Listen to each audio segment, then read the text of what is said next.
Bangladesh bar council সহ বাংলাদেশের আইন অঙ্গন ও এতদ্বারা সংশ্লিষ্ট সকল ব্যক্তি ও প্রতিষ্ঠানের সদয় দৃষ্টি আকর্ষণপূর্বক বিনীতভাবে জানানো যাচ্ছে যে আমরা বাংলাদেশ বার কাউন্সিলে নিবন্ধিত শিক্ষানবিশ আইনজীবী এবং দেশ বিদেশে আইনগত কর্তৃত্বের অধীন পরিচালিত বিভিন্ন আইন শিক্ষা প্রতিষ্ঠানের অধ্যয়নরত আইন শিক্ষার্থীবৃন্দ বাংলাদেশ বার কাউন্সিল গণপ্রজাতন্ত্রী বাংলাদেশ সরকারের আইন দ্বারা প্রতিষ্ঠিত একটি স্বায়ত্তশাসিত প্রতিষ্ঠান, যা 1972 সালে বাংলাদেশ লিগ্যাল প্র্যাকটিশনার্স এবং বার কাউন্সিল আদেশ রাষ্ট্রপতির 46 নং 1972 এর মাধ্যমে প্রতিষ্ঠা লাভ করে। আইনজীবী ও আইনের সেবা গ্রাহকদের মধ্যকার স্বার্থ সংশ্লিষ্ট বিষয়াদি সংরক্ষণ ও পরিচালনার জন্য এই বার কাউন্সিল প্রতিষ্ঠা করা হয়েছে।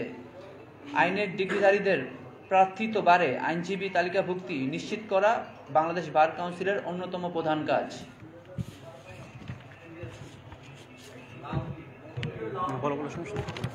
বার কাউন্সিল কর্তৃক 2012 সালে 3 স্তরের পরীক্ষা পদ্ধতি প্রবর্তনের পর থেকে আমরা বাংলাদেশের শিক্ষানবিশ আইনজীবীগণ আজ চরমভাবে অবহেলিত, নিষ্পেষিত, অসম্মানের জীবন পার করছি।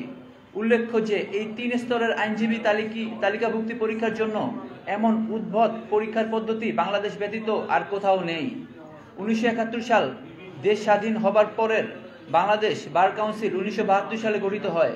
1981 সাল পর্যন্ত শুধুমাত্র ভাইবা পরীক্ষার মাধ্যমে সনদ প্রদান করা হয় এবং পরবর্তীতে 1982 সাল থেকে 2012 সাল পর্যন্ত লিখিত ও মৌখিক পরীক্ষার মাধ্যমে সনদ প্রদান করা হয়।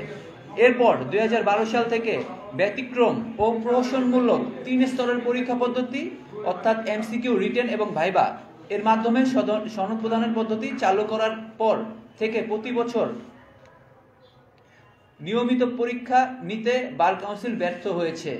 তার সবচেয়ে বড় কারণ এই লিখিত পরীক্ষা। কেননা লিখিত পরীক্ষার খাতা মূল্যায়ন করা হয় সুজন পরীক্ষকের মাধ্যমে, আবার ক্ষেত্র বিশেষে তৃতীয় পরীক্ষকের কাছে খাতা মূল্যায়নের জন্য পাঠানো হয়।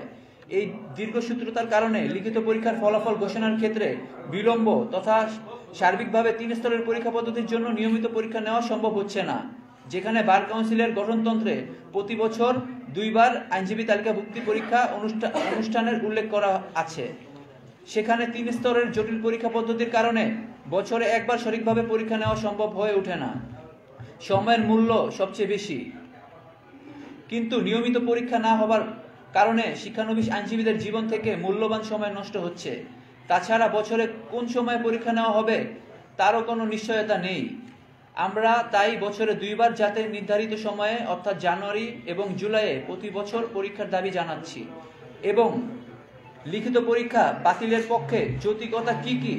প্রথমত, লিখিত পরীক্ষার কারণে অযথা সময় নষ্ট, যা ইতিমধ্যে আলোচনা করেছি।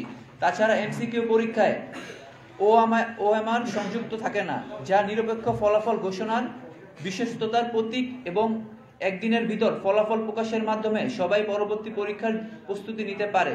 কিন্তু লিখিত পরীক্ষার খাতায় ওএমআর সংযুক্ত থাকে না, বিধায় খাতা চুরি হয়। পরবর্তীতে খাতা রিভিউয়ের কোনো সুযোগ থাকে না। কে কত মার্কস পেয়েছে বা পাশ করলো না ফেল করলো তা জেনে ফলাফল প্রকাশ করতে 2 থেকে 3 মাস সময় লেগে যায়। এছাড়া জুডিশিয়াল সার্ভিস কমিশনের অধীনে যখন থেকে পরীক্ষার প্রশ্ন করা হয় সেই থেকে খাতা দেখা শুরু হয়েছে, তখন থেকেই তারা তাদের খেয়াল খুশি মতো এক এক সময় এক এক রকম ভাবে প্রশ্ন করে শিক্ষানবিশ আইনজীবীদের নিয়ে গণহারে ফেল করানোর বিবৃতি খেলার মেতে ওঠেন। পরীক্ষার প্রশ্ন করার কোনো সুনির্ধারিত সিলেবাস বা দিক নির্দেশনা জুডিশিয়াল সার্ভিস কমিশনের পক্ষ থেকে দেওয়া হয়নি। ফলশ্রুতিতে শিক্ষানবিশ আইনজীবীরা নিজেদের কিভাবে পরীক্ষায় পাশের জন্য প্রস্তুত করবেন তা নিয়ে দিশেহারা হয়ে পড়েন। এছাড়া বিগত লিখিত পরীক্ষায় টাকার বিনিময়ে কন্ট্রাক্টে বার কাউন্সিলে সনদ পাইয়ে দেওয়ার একাধিক প্রমাণ পাওয়া গিয়েছে। উল্লেখ্য, বার কাউন্সিলের দুর্নীতিবাজ উপসচিব আফজালুর রহমান 3 বস্তা টাকা ও অবৈধ সনদ সহ গত মাসে বার কাউন্সিলের থেকে পলায়ন করে, যা বিভিন্ন জাতীয় গণমাধ্যমে প্রকাশিত হয়। 3000-এর উপর ভুয়া আইনজীবী এই লিখিত পরীক্ষার উপর ভর করে সনদ পেয়েছে। পরীক্ষা হলে জুডিশিয়াল সার্ভিস কমিশনের খামখেয়ালিপূর্ণ প্রশ্ন দেখে পরীক্ষার্থীরা হতাশ হয়ে যায়। পরবর্তীতে যাদের অর্থ এবং লবিং করার ক্ষমতা আছে তারা সেই অসাধু উপায় অবলম্বন করে সনদ বাণিজ্য করা সিন্ডিকেটের মাধ্যমে অ্যাডভোকেট হয়ে যায়। বিগত রিটেন পরীক্ষাগুলোর ফলাফল যাচাই করলে দেখতে পাওয়া যায় যে এক সিরিয়ালে সবাই পাস, আবার অন্য সিরিয়ালে সবাই ফেল। যারা ভালো পরীক্ষা দেয় তারা ফেল করে, যারা খারাপ পরীক্ষা দেয় তারা পাস করে যায়। খাতা রিভিউ করতে চাইলে তৎকালীন বার কাউন্সিলের চেয়ারম্যান স্যার নিষিদ্ধ করে দেওয়ার হুমকি দিত। কেউ ন্যায্য দাবি নিয়ে কথা বলার সাহস করতে পারতো না সেই কারণে। এরপর কেউ একবার এমসিকিউ পাস করলে পরবর্তী পরীক্ষায় পরপর 2 বার যদি লিখিত পরীক্ষায় ফেল করে, তাহলে পরে আবার তাকে এমসিকিউ পরীক্ষা দিতে হয় নতুন ভাবে। এ কেমন বৈষম্য! একবার পাস করে গেলে পুনরায় সেই পরীক্ষার অংশ নেওয়ায় নজির আর কোথাও কি আছে? একজন পরীক্ষার্থী কোনো ভুল প্রশ্নের উত্তর ভুল করলে তার পাসকৃত নম্বর থেকে নম্বর কাটা হবে কেন? গত 5ই আগস্টের পর থেকে দেশে যতগুলো আন্দোলন হয়েছে তার মধ্যে সবচেয়ে শান্তিপূর্ণভাবে সমাবেশের মাধ্যমে 5 দফা দাবির আদায়ের জন্য আমরা একাধিকবার স্মারকলিপি প্রদান করে এসেছি, কারণ আমরা প্রচলিত আইন শৃঙ্খলার প্রতি গভীর শ্রদ্ধাশীল। বর্তমানে দেশের সংস্কারের জোয়ার বইছে। আপনাদের সবার কাছে আমরা আমাদের দুর্দশা, বৈষম্যের চিত্র তুলে ধরেছি, যাতে আপনারা যেমন অন্য সকল বিভাগে সংস্কারের জন্য সকলের দাবি মেনে নিতে সাহায্য করেছেন, তেমনি করে আমাদের প্রতি সুনজর প্রদান করে আমাদের নিম্নোক্ত 5 দফা দাবি মেনে নেওয়া এবং 2017 সাল থেকে 2023 সাল পর্যন্ত এমসিকিউ পাস করে লিখিত পরীক্ষায় দুর্নীতির কারণে বেকার, পরিচয়হীন, সম্মানহীন, মানবেতর জীবন কাটাচ্ছে তাদের প্রতি বিশেষ বিবেচনায় সনদ প্রদানের বিষয়টি নিশ্চয়তা দিতে আকুল আবেদন জানাচ্ছি। আমরা শিক্ষানবিশ আইনজীবীরা সমাজের সবথেকে অবহেলিত, উচ্চশিক্ষিত বেকার, যারা পরিবার, সমাজ, রাষ্ট্রের বোঝা হয়ে আছে। একজন শিক্ষানবিশ আইনজীবী সারাদিন কোর্টে গাধার মতো খেটে 100 থেকে 200 টাকা দিয়ে নিজের যাতায়াত ভাড়া, খাবার খরচ বহন করা যায় না, উপরন্তু পরিবারের কাছে হাত পাততে হয়। কোর্টে শিক্ষানবিশ আইনজীবীদের বাথরুম, লিফট এবং বসার জন্য চেয়ারের ব্যবহার করতে দেওয়া হয় না। যারা রিটেন পরীক্ষায় অকৃতকার্য হয়ে আছে তারা জীবন্ত লাশ হয়ে ঘুরে বেড়াচ্ছে। যাদের টাকা দিয়ে সনদ কেনার সামর্থ্য নাই, তারা কি তাহলে আইনজীবী হওয়ার স্বপ্ন দেখতে পারবে না? নতুন বৈষম্যহীন দেশ গড়ার প্রত্যয় নিয়ে গঠিত অন্তর্বর্তীকালীন সরকারের নিকট আমাদের আকুল আবেদন, লিখিত পরীক্ষায় দুর্নীতির শিকার 2017 সাল থেকে 2023 সালের শিক্ষানবিশ আইনজীবীদের বাঁচার সুযোগ করে দিন। সনদ দিয়ে স্বাধীন পেশায় প্রবেশের সুযোগ করে দিন, না দিলে একটা 20 দিন। আমরা শিক্ষানবিশ আইনজীবীদের হতাশ হয়ে আত্মহননের পথ বেছে নিয়েছে। অনেকে সংসার ভেঙে গিয়েছে, অনেকে অন্য পেশায় চলে গিয়েছে বাধ্য হয়ে। তাই 2017 সাল থেকে 2023 সালে পর্যন্ত পরীক্ষায় অকৃতকার্যের বিশেষ বিবেচনায় সনদ প্রদান এবং আগামীতে যারা পরীক্ষা দিবে তারা যেন আমাদের মতো বৈষম্যের শিকার না হয়, তার জন্য লিখিত পরীক্ষা চিরতরে বাতিল করে এমসিকিউ এবং ভাইবা এর মাধ্যমে সনদ প্রদানের জন্য আবেদন জানানো হলো। নিম্নোক্ত আমাদের 5টি দাবি তুলে ধরা হলো। প্রথম দাবি হচ্ছে বিতর্কিত লিখিত পরীক্ষা চিরতরে বাতিল করতে হবে। দ্বিতীয় দফা হচ্ছে প্রতি বছর জানুয়ারি এবং জুলাইয়ে এমসিকিউ ও ভাইবা পরীক্ষার মাধ্যমে সনদ দিতে হবে।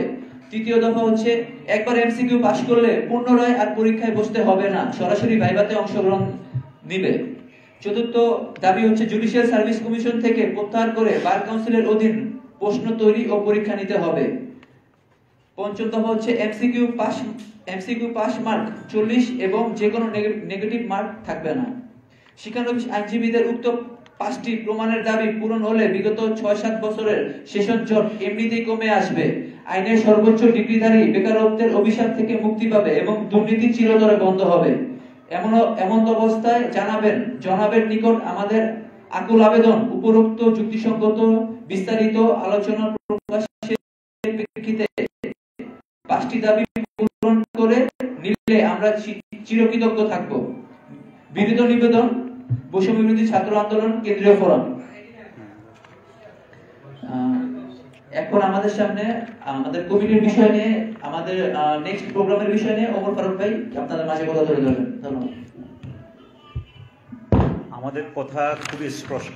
আমরা যে 5টা বিষয় নিয়ে কথা বলতে আসছি, যে 5টা দাবি নিয়ে আসছি, টোটালি ক্লিয়ার। যে বিষয়গুলো আপনারা সবাই জানেন, আপনারা সবাই অবগত আছেন। যেখানে একটা অ্যাডভোকেসি পরীক্ষার জন্য, আমাদের যে বার কাউন্সিলের পরীক্ষার জন্য জুডিশিয়াল সার্ভিস কমিশন কি কেন এখানে হস্তক্ষেপ করবেন, একজন লয়ার সম্পর্কে কি জাস্টিস কতটুকু বুঝেন? একজন লয়ার সম্পর্কে সবচেয়ে ভালো বুঝবেন হচ্ছে তার সিনিয়র লয়ার, আমাদের গার্ডিয়ানরা ভালো বুঝবেন। কিন্তু এখানে জুডিশিয়াল সার্ভিস কমিশনের কি কাজ? কেন জুডিশিয়াল সার্ভিস কমিশন আমাকে নিয়ে খেলা করবে? একটা প্রশ্ন দেখার জন্য বললে তারা হচ্ছে লজ্জাবোধ করে, তারা কুণ্ঠু ফিল করে। কেন? আমি পরীক্ষা দিয়েছি ভাই, আমার যদি পরীক্ষার খাতা যদি প্রবলেম হয়, আপনি যদি মনে করেন যে আমার পরীক্ষার খাতা ডিস্টার্ব আছে, আমাকে আবার মূল্যায়ন করেন, আমার পরীক্ষার খাতা দেখান। আপনি আমার পরীক্ষার খাতাও দেখাবেন না, আপনি আবার রিটেন পরীক্ষাও নেবেন, জুডিশিয়াল সার্ভিস কমিশন আমার ইয়া দেখবে। এই ধরনের কোন ধরনের কাজকর্ম এগুলা টোটালি ফাইজলামি ছাড়া এবং আমাদেরকে নিয়ে খেলা ছাড়া অন্য কোনো কিছু না। আর সেকেন্ড থিং হচ্ছে যে এমসিকিউতে 50 পাসের দরকার নাই, আমাদের 40 করতে হবে, যেটা হচ্ছে যে ইন্টারন্যাশনাল স্ট্যান্ডার্ড। ইংল্যান্ড থেকে শুরু করে সারা বিশ্বের যতগুলো হচ্ছে যে judicial system bar council system আছে, প্রত্যেক আইনজীবীদের এনরোলমেন্ট পরীক্ষার সিস্টেম হচ্ছে 50 না 40-এ করতে হবে। আর থার্ড নাম্বার হচ্ছে যে এমসিকিউ পরীক্ষা, যেটা আমি বারবার বলতেছি, পুনর্মূল্যায়ন করতে হবে এটাকে, এবং এই মূল্যায়ন টোটালি হচ্ছে যে এক্সপ্রেসলি করতে হবে, যাতে আমি কি পরীক্ষা দিয়েছি আমার পরীক্ষা যাতে দেখে। আমি জানি যে ভাই আমি 70 নাম্বারের পরীক্ষা দিয়েছি, 100 নাম্বারের ভিতর 70-এ আমি মিলাই দেখছি যে আমি 70 পাইছি, কিন্তু আমি রেজাল্ট দেখে যে আমি ফেল। আবার কেউ 50টা দিয়ে সে পাস হয়ে যেতেছে। এগুলো কোন ধরনের ফাইজলামি, কোন ধরনের হচ্ছে যে ফেসিবাদী কর্মকাণ্ড, যেখানে আওয়ামী ফেসিস্টরা 2009 সাল থেকে 24 সাল পর্যন্ত এই ধরনের উগ্রবাদী মন্দাগুলো তারা করে আসছে। তাদের নিজস্ব স্বৈরতান্ত্রিক এবং আইনজীবী ফোরামকে বড় করার জন্য তারা বিভিন্ন ছাত্রলীগের ক্যাডারকে দিয়ে এই আইনজীবী পরীক্ষাটাকে বিভিন্ন সময় বিভিন্ন ইয়াতে তারা হচ্ছে কন্ট্রোভার্সি সৃষ্টি করছে। একজন জাস্টিসের ছেলে কিভাবে তার গ্যাজেট পাস করি, বাংলাদেশ সুপ্রিম কোর্টে গ্যাজেট পাস করি উইদাউট কোনো পরীক্ষা ছাড়া সে লয়ার হয়ে যায়। তাহলে এগুলা কি আপনাদের চোখে পড়ে না? এগুলা কি আপনারা দেখেন না? আপনারা কথা বলেন স্বৈরশাসকের মতো, অথচ এত বড় একটা আন্দোলন করি আমরা স্বৈরশাসক শেখ হাসিনাকে এখান থেকে পতন করছি। ওই স্বৈরশাসক শেখ হাসিনার মতো কোন ধরনের কথা বলা যাবে না। আপনারা হিউম্যান রাইটস নিয়ে কাজ করেন, আপনারা মানবতাকে নিয়ে কাজ করেন, যেখানে আপনাদের কথাবার্তা হবে মানবতাকে নিয়ে, স্টুডেন্টদেরকে নিয়ে কাজ করেন। স্টুডেন্টদের কারণে আজকে আন্দোলনের ফলপ্রসূ এতটুকু হয়েছে। সো আমরা আশা করব আমাদের যে ঊর্ধ্বতন কর্মকর্তা যারা আছেন, আমাদের ঊর্ধ্বতন যারা বার কাউন্সিলের কর্মকর্তা, তাদের দৃষ্টিগোচর হয় বিষয়গুলা, এবং হচ্ছে আমাদের দাবি খুবই ক্লিয়ার। এই বিষয়গুলো আপনারা আগে থেকে অবগত আছেন, এবং আমাদের এই পরীক্ষা পদ্ধতি, আওয়ামী লীগের যে ফেসিবাদী যে পরীক্ষা পদ্ধতি যে সিস্টেম, এই পরীক্ষা পদ্ধতি যদি আপনারা রাখতেই চান, তাহলে আপনারা 2012 সাল থেকে শুরু করে 24 সাল পর্যন্ত যতগুলো পরীক্ষা হয়েছে, যতগুলো আইনজীবী হয়েছে, আওয়ামী ফেসিস্টদের ছাত্রলীগরা যারা আইনজীবী হয়েছে, ওদের পরীক্ষাগুলো পুনর্মূল্যায়ন করতে হবে, না হলে তাদেরকে অবৈধ ঘোষণা করতে হবে।